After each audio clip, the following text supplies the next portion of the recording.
I welcome you to ADB's eScholars Academy, and the topic which we will discuss today is supply of money and its measurement.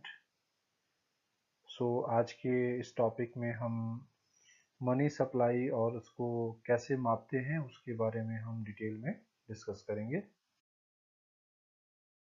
So in this class we are going to discuss about the money supply. First of all, we will discuss about money supply, and then we will discuss about the components of M1, M2, M3 and M4.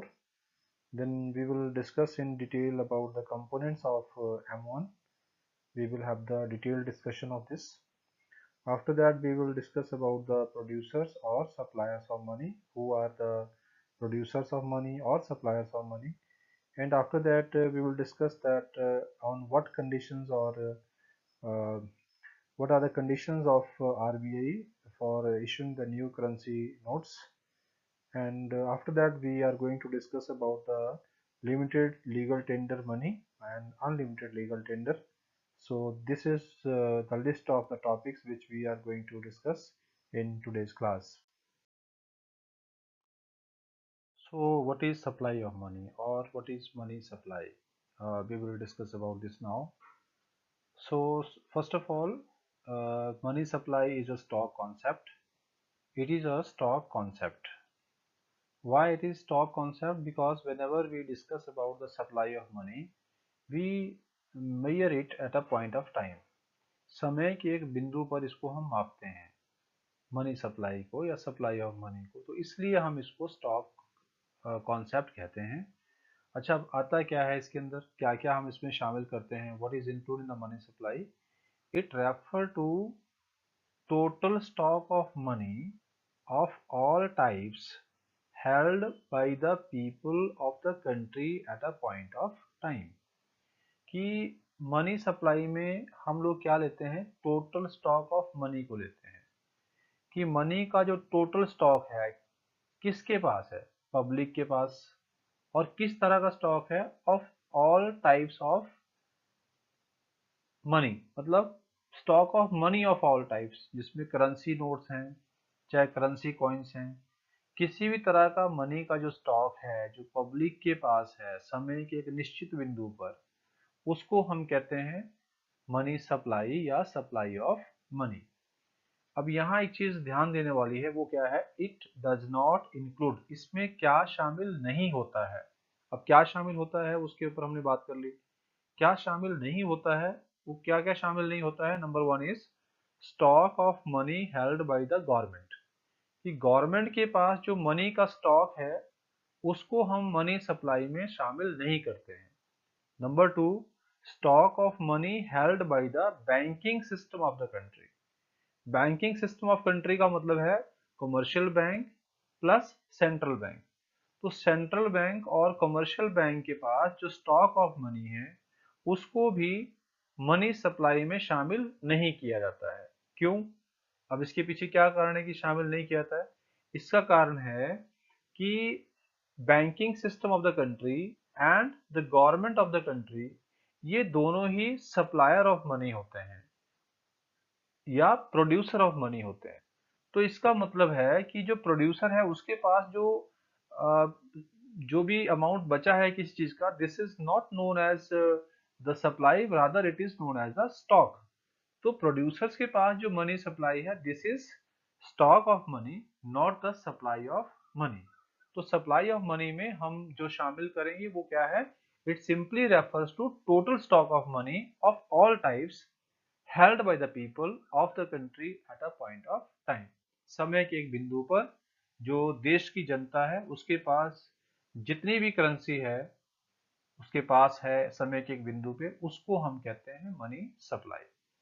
तो if we talk about India, तो यहाँ पर जो money supply को मापने के लिए हमारे पास चार तरह के अलग अलग पैरामीटर्स हैं, या हम इसको चार अलग अलग तरह से माप सकते हैं. एक तो जैसे आपका M1 है, उसके बाद M2 है और M3 है और M4 है. तो ये चार तरह के अल्टरनेटिव मेजरमेंट्स हैं इंडिया में, जिसके थ्रू हम मनी सप्लाई को इंडिया में मापते हैं। Now the first one is M1, कि जो आपका M1 है वो क्या चीज़ है। तो M1 में क्या आता है, जो कंपोनेंट्स हैं M1 को मापने के, वो आता है आपका C then plus DD plus OD, कि ये जो कंपोनेंट्स हैं C, DD and OD। C का मतलब होता है currency held by the public, DD मतलब demand deposits and OD means other deposits. So what is C? As we were discussing कि C का मतलब क्या है?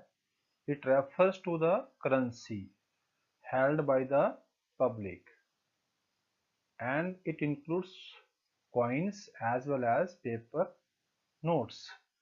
So it means कि C में हम क्या क्या शामिल करते हैं। C का मतलब है कि पब्लिक के पास जितनी भी करेंसी है, चाहे वो कॉइन्स के फॉर्म में है चाहे वो पेपर नोट्स के फॉर्म में है, उस करेंसी को हम कहते हैं C। This is the component C।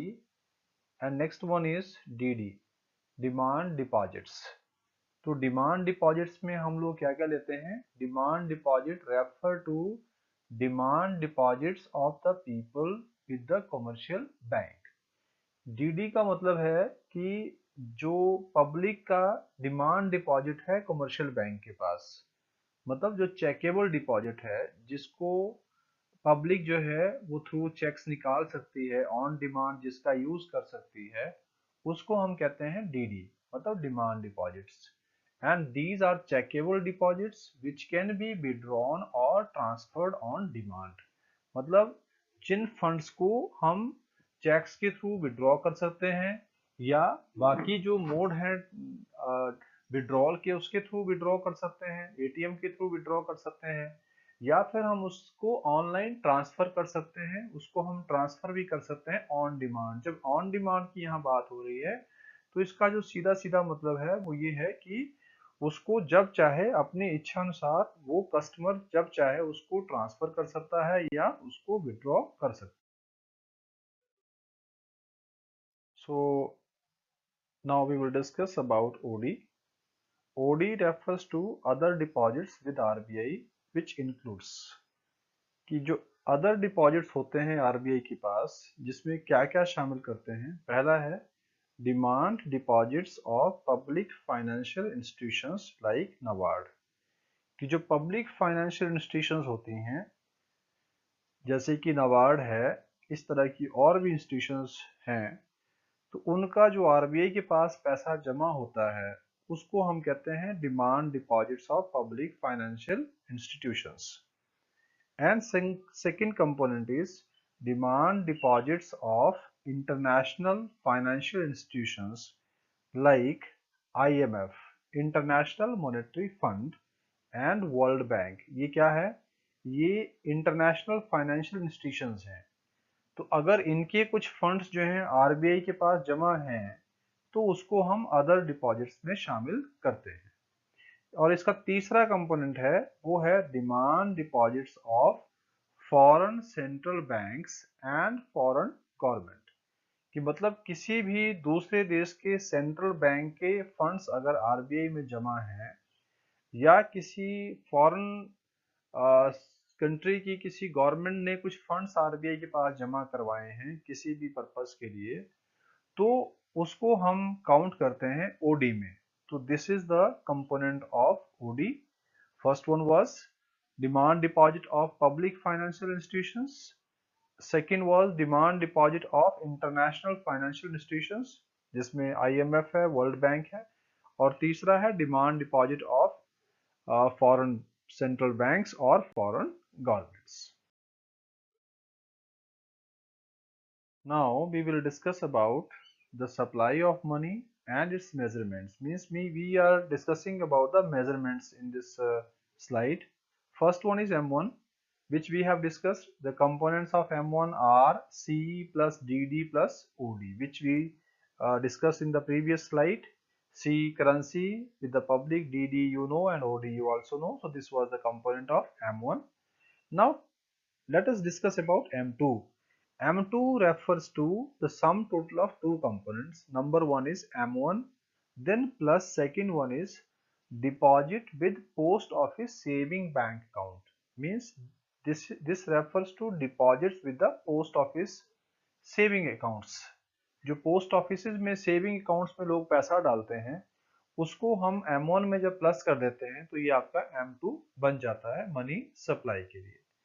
And third one is M3 is equal to M1 plus net time deposits with the commercial banks.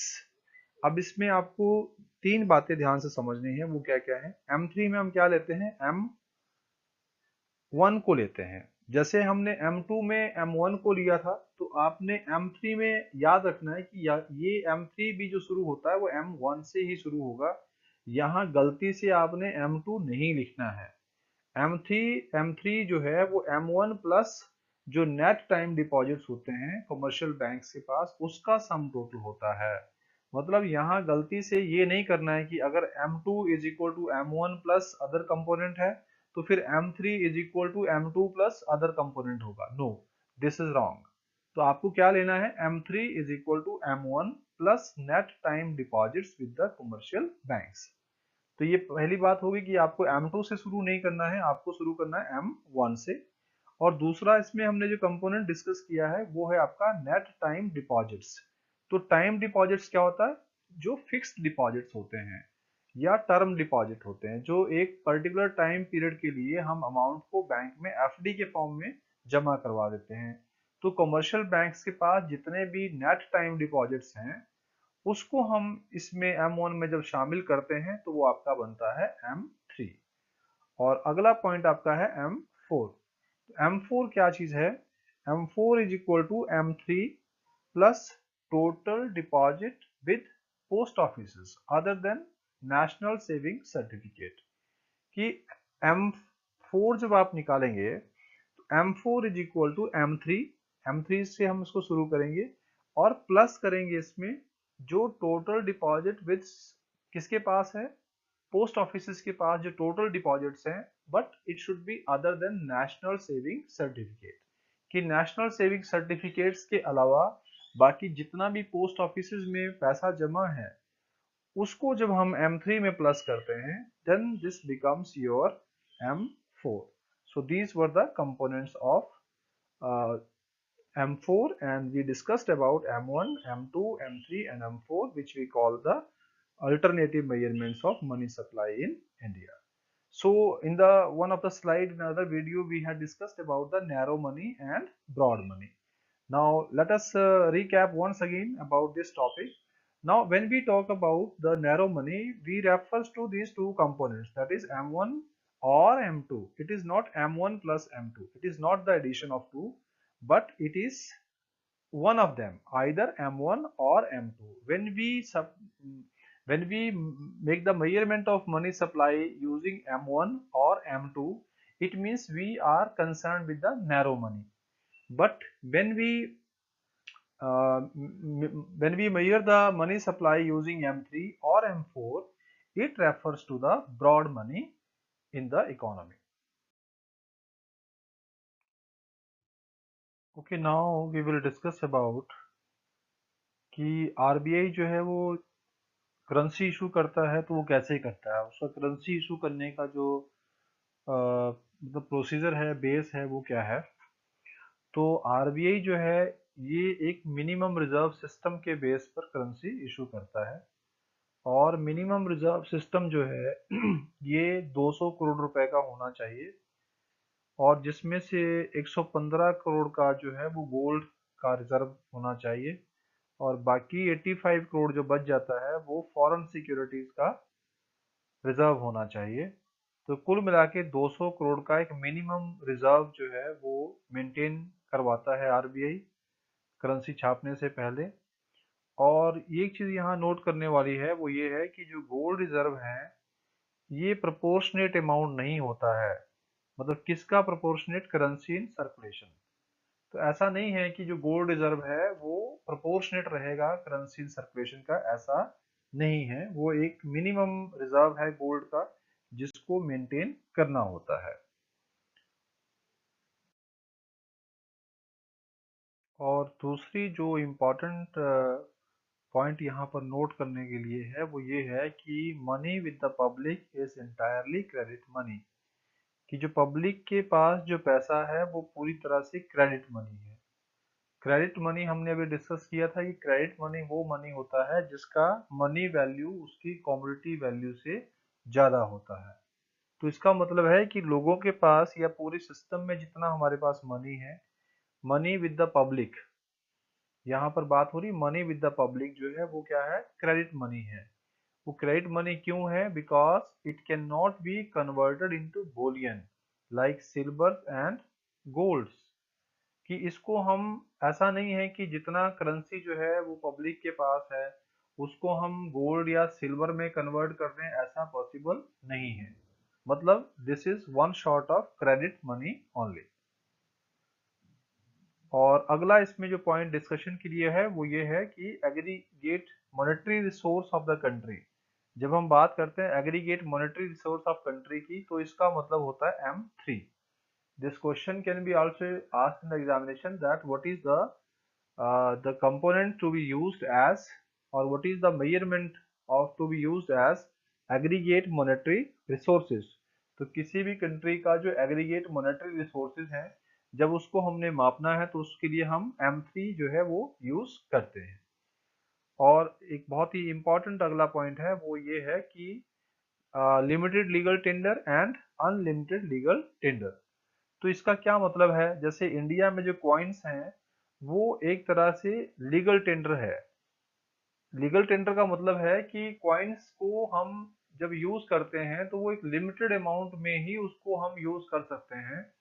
मतलब कि उसको जब हमने कोई पेमेंट सेटल करना है, तो अगर पेमेंट को सेटल करना है तो एक मैक्सिमम अमाउंट का एक तो वो रहेगा कि कितना हम मैक्सिमम जो है पैसा हम दे सकते हैं कॉइन्स में, क्योंकि सारा का सारा पैसा कॉइन्स में नहीं दिया जा सकता है। बिकॉज इससे काफी सारी जो प्रॉब्लम्स हैं मनी रिसीवर को वो आती है। तो पेमेंट सेटल करने के लिए एक मिनिमम, या यूं कह लीजिए कि कितना हम अधिक से अधिक पैसा जो है वो उसको दे सकते हैं कॉइन्स के फॉर्म में, उसको हम कहते हैं कि वो लिमिटेड लीगल टेंडर है। मतलब कॉइन्स का जो यूज है वो लिमिटेड होता है, वो अनलिमिटेड यूज जो है उसका नहीं होता है। But on the other hand जो आपका पेपर करेंसी नोट्स जो होते हैं वो अनलिमिटेड लीगल टेंडर होता है, क्योंकि आपको जितना चाहे पेमेंट किसी को देना है आप करेंसी नोट्स में उसको अनलिमिटेड अमाउंट में दे सकते हैं। मतलब जितना चाहे आप अमाउंट पे कर सकते हैं, उसके लिए कोई मना नहीं है सेटलमेंट के लिए। उसमें करेंसी नोट्स को आप दे सकते हैं, बट जब कॉइन्स में पेमेंट करना है तो वो एक लिमिटेड यूज ही उसका होता है। उसको हम अनलिमिटेड जो है उसको हम यूज नहीं कर सकते हैं पेमेंट के लिए। Now the next topic is about the producers of money or suppliers of money. Now, who are the producers of money or the suppliers of money? We have three components in this.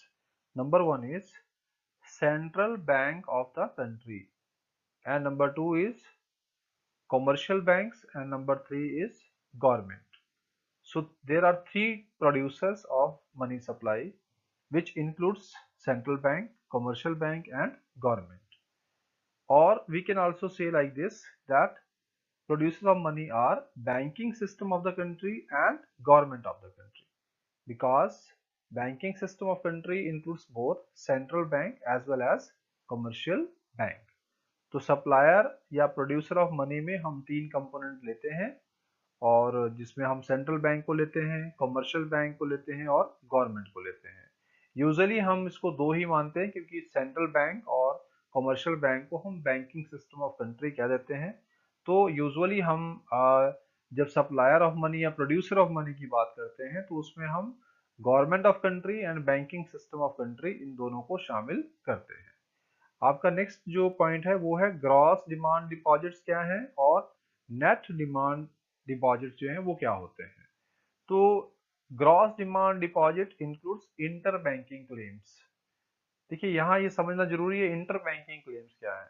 Inter banking claims का मतलब है कि एक bank ने दूसरे bank से जो पैसा लेना है या किसी को देना है, वो एक तरह का इंटर बैंकिंग क्लेम्स है। जो बैंकों की आपस में डीलिंग हुई है उसको हम कहते हैं इंटर बैंकिंग क्लेम्स। तो जब इंटर बैंकिंग क्लेम्स को भी हम मिला लेते हैं डिमांड डिपॉजिट्स में, तो वो बनता है gross demand deposits. But on the other hand जो आपका नेट डिमांड डिपॉजिट होता है उसमें हम जो इंटर बैंकिंग क्लेम्स है उसको शामिल नहीं करते हैं। We don't include the inter banking claims in the net demand deposits, but on the other hand it is included in the gross demand deposits.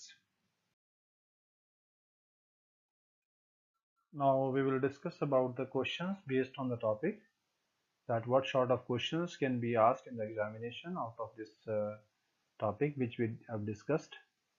So the questions are like, define money supply, and who are the producers of money or who are the suppliers of money. Then next question can be like, explain the components of M1. जैसे हमने पढ़ा M1 में क्या क्या शामिल करते हैं, C plus DD plus OD, उसको पूछा जा सकता है कि उसको आप एक्सप्लेन कीजिए। तो ये भी एग्जाम में क्वेश्चन आता रहा है 3-4 मार्क्स में। After that you can be asked a question like, right the components of M1, M2, M3 and M4, कि M1, M2, M3 और M4 में आप क्या क्या चीज़ें शामिल करते हैं। तो उसके कंपोनेंट्स आपको लिखने हैं सभी के। मतलब M1 को लिखना है, M1 में क्या आता है, C plus DD plus OD। इस तरह M2 में क्या आता है, M3 में क्या आता है, M4 में क्या आता है, उनको लिखना है। मतलब यहाँ एक्सप्लेन करने के लिए नहीं पूछा गया है, आपने सिर्फ चारों के कंपोनेंट्स को लिखना है।